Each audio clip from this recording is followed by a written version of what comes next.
My name is DJ Trischler, and I'm a designer here in Chattanooga. And I'm pretty passionate about design. It's something I think about a lot. And a question that I often ask myself is, what is good design? And along those lines, something that I'd love to see in my time here in Chattanooga is for Chattanooga to be one of the best cities for a graphic designer to live in. And I think that would have effects not just on the graphic design community, but on all the artistic, whether you're an architect or a sculptor or whatever. So without further ado, I'm just going to talk about the 10 paradoxes of good design. So good design is not in style. I did a search of trendy logos for 2011, and these 3 logos came up, and I guarantee that there's probably at least 10 other logos like those 3 logos. In 2011, fruit was in, and so was the distorted texture design, and so is this ribbon-like thing. Good design never goes out of style. This design was designed in 1975 by Milton Glaser, and it's 30 years later and it's still in style. It still fits. It fits in New York of 2012 as it fit in New York of 1975. So we should create logos that last forever.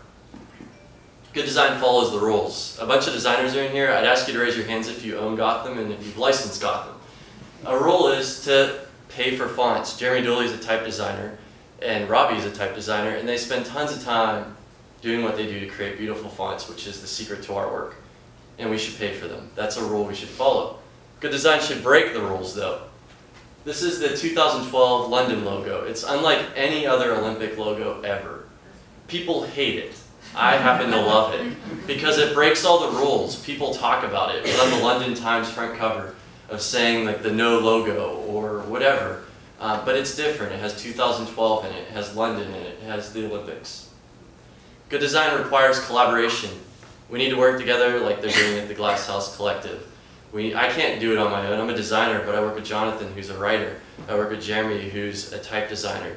And there's several other people I've probably worked with in here that I don't see right now. But it also requires solitude. I think we're in an extroverted world where we're taught to live like Google and work together and always kind of disturb each other. But I'm an introvert and I like to work by myself, and the best ideas that I come up with are formed in my office with my door open, hearing the wind and hearing the streets and being by myself. And it's okay to be by yourself to design. Good design is simple. This is for Coyote Logistics. Instead of using a literal coyote, they used a line. It looks like a coyote, it expresses speed, it expresses logistics, the trucks.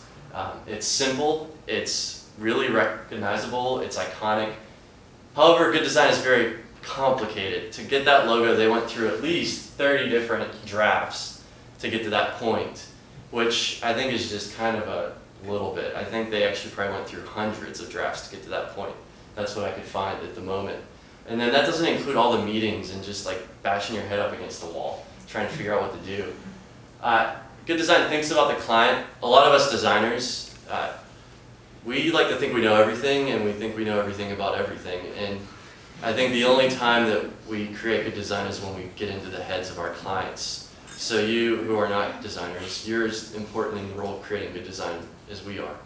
But at the same time, we don't think about you because you are just one person. You have hundreds or thousands of audience members. And so if you like it, it doesn't mean your audience is going to like it. And if you don't like it, it doesn't mean your audience is going to hate it. We've had several logos that either I've worked on or other people work on that people hate but the audience loves. Good design is expensive. Good design is expensive. I'll say that again. It's not cheap. It's not something that comes overnight. It's not something that happens. I mean, maybe your nephew can create good design. I don't know, but you should hire somebody to be an architect, a professional architect, or a professional designer. But at the same time, it will save you money. If you build the building right the first time, you don't have to build it again. If you build the logo right the first time, New York still hasn't changed the I Love New York logo. And so why do it cheap when you can do it right the first time? It'll save you time. Plus, I happen to think that designers are pretty creative and they can help you out with your business too to save money. Good design is always content.